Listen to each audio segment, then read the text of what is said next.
demander une deuxième fois la parole, vous allez passer après ceux qui sont dans un premier tour. Ça va? Alors, on y va. Oui, monsieur?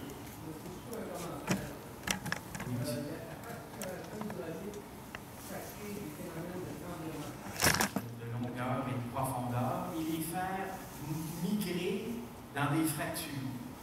Donc, il faut qu'il y ait un bon dosage dans la viscosité, donc la proportion d'eau, mais il y a d'autres produits moussants, etc., qui sont utilisés. Il y a des bactériocides, il y a 8-9 familles de composés.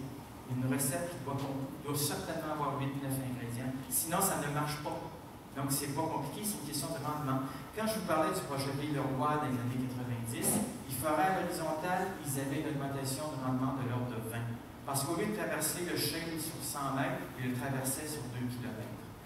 C'est ce qu'on pouvait attendre d'un forage conventionnel. Là, avec la fracturation, on tombe dans le garde-chiffre, dans le non conventionnel, mais là, c'est que tu fais péter la roche, tu exposes des volumes beaucoup plus grands de roches, des millions de fois plus grands que si tu avais un forage conventionnel.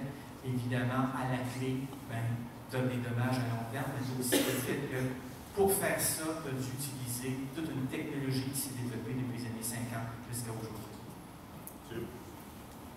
Dans votre conclusion, vous avez mentionné les énergies alternatives. Oui. Je pense qu'elles ont peut-être toutes un effet pervers, et par conséquent, c'est peut-être pas la panacée idéale aux sources d'énergie actuellement utilisées. Est-ce que c'est exact? Vous avez raison. Moi, je crois qu'au Québec, on a un problème de surplus d'énergie. On manque vraiment pas d'énergie. Je ne comprends pas. On a des surplus de térawattheures via Hydro-Québec. Et si on faisait un temps soit peu attention à l'énergie que nous consommons, on en aurait suffisamment. Là, il y a le problème du transport qui se pose à cause des gaz à effet de serre. C'est un peu pour ça que moi, je me disais, ce qui concerne l'éolien et le solaire, c'est avantageux parce que l'empreinte carbone est faible. Mais c'est si tu en as besoin. Le premier, dans le principe des 5 R, le premier R qu'on va faire, c'est le R pour refuser. Le deuxième, c'est réduire, etc. Donc, nous, au Québec, on est dans le R refus à l'heure actuelle. Non, monsieur derrière, je vais vous appeler quand ça va être beau. Ça vient. Dans l'ordre. Je me suis posé une question simple, qui est peut-être une question simpliste. On nous a fait rêver qu'il y avait du pétrole au Québec. Il n'y en a pas, à ma connaissance. On a trouvé 3-4 ballons dans les îles de la Gaspésie. Là, il y a beaucoup d'activités. Est-ce qu'il y a du gaz? On a-tu déjà sorti? Oui. Je vais vous répondre pour les deux. Oui, il y en a. Il y a du gaz. On en a déjà sorti de manière conventionnelle. Et on en a sorti un bout de manière non conventionnelle. Les premiers essais qui ont été faits dans la vallée du Saint-Laurent étaient comparables à ce qui se faisait aux États-Unis il y a quelques années, que ce soit dans le Barnett ou dans d'autres gisements. Le gisement qu'on a ici est un gisement moyen. Il n'est pas aussi bon que le Montney, par exemple, à Colombie-Britannique, ou certains autres comme le Marcellus, mais il est quand même bon. Donc, pour répondre à votre question, oui, il y a du gaz, oui, on en a déjà sorti, pas de grandes quantités encore. En ce qui concerne le pétrole, même chose. Quand l'exploitation pétrolière a commencé en Alberta, c'était quelques dizaines de barils ici, c'était très peu, que je parle des gisements conventionnels à la latitude, pas des solitudes. Là, à l'heure actuelle, ils ont déjà exploité à gaz plus de 10 000 barils de pétrole qui ont été portés à Ultramar ou ailleurs. Donc, oui, c'est comparable à une activité comme on pouvait voir dans le Bakken, dans le Dakota du Nord il y a quelques années. Mais le problème que je vois, c'est que je ne crois pas qu'au Québec, on soit en mesure de soutenir une exploitation avec la même productivité. La productivité ici n'ira pas dans le temps. Ou si elle augmente, elle augmentera de peu, elle ne sera pas comparable à ce qu'on trouve ailleurs sur le continent. Peux-tu poser une question? Parce qu'on est déjà, pour répondre à ceux que j'ai acceptés, on va dépasser notre temps déjà. Excuse, madame. Moi, j'aimerais vous poser la question par rapport à l'eau qui va être utilisée si jamais il y a sondage.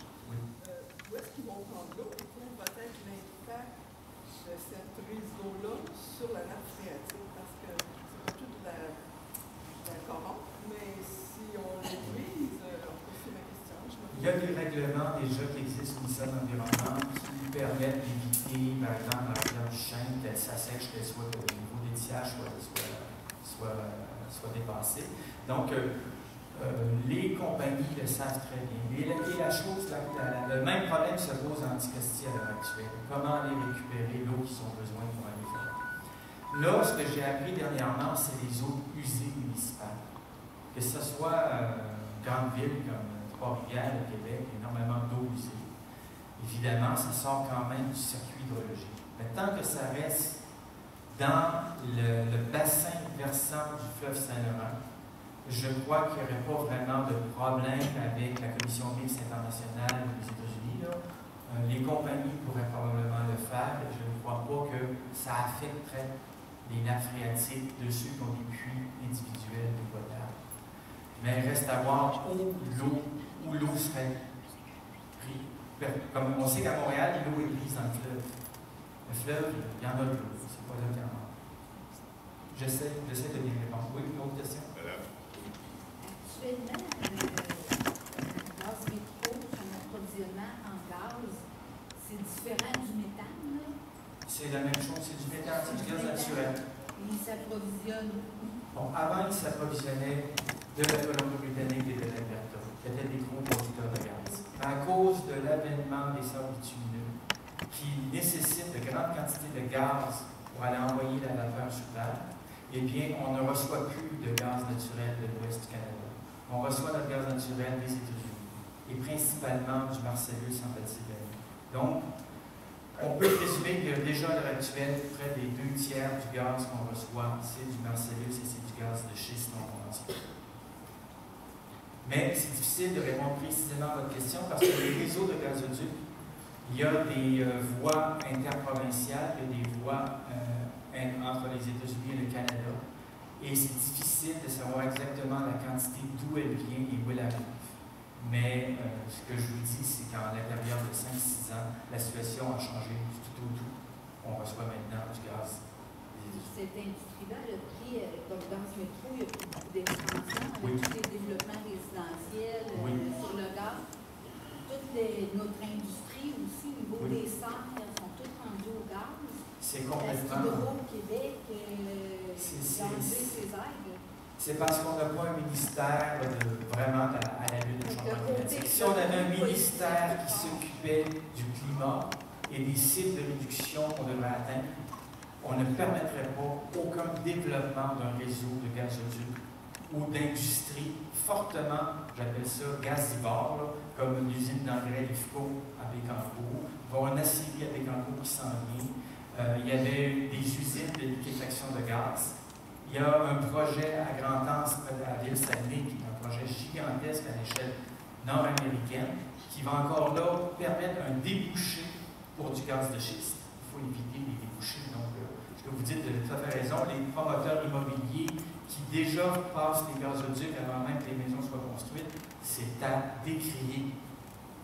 Alors, pour une dernière question, parce qu'on a dépassé notre temps, monsieur.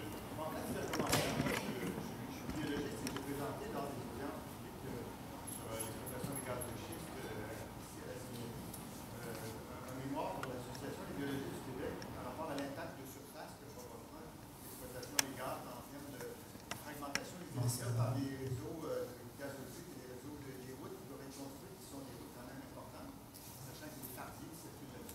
Alors, à l'échelle du Québec, c'était majeur en termes d'impact de fragmentation des habitats.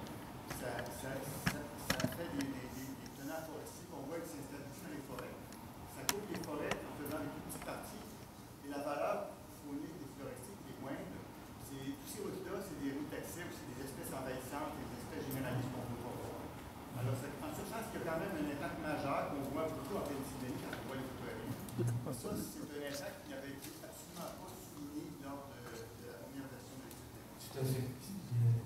Monsieur, un autre amendaliste, il a parlé du spaghetti de Sudo à un moment donné. Mais vous avez raison de mentionner ce fait-là. Moi, je crois que les plateformes devraient, s'ils devaient avoir plateforme, ça devrait être dans une zone industrielle. Logiquement, ça devrait se trouver plutôt dans une zone industrielle, plutôt qu'en pleine forêt.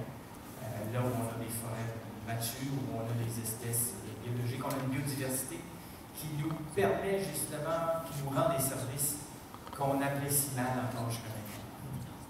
Mais je suis prêt à répondre à vos questions à la toute fin, si vous voulez, soit d'une manière orale ou de Et c'est à nous de lui poser la question. On veut le remercier. Je pense en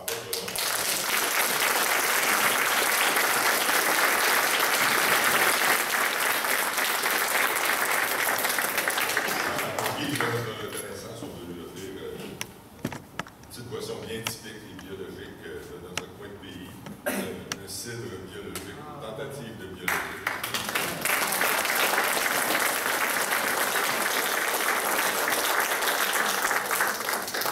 Ce n'est pas une boisson gazeuse. Si on embrasse, ça peut devenir. Ça, c'est comme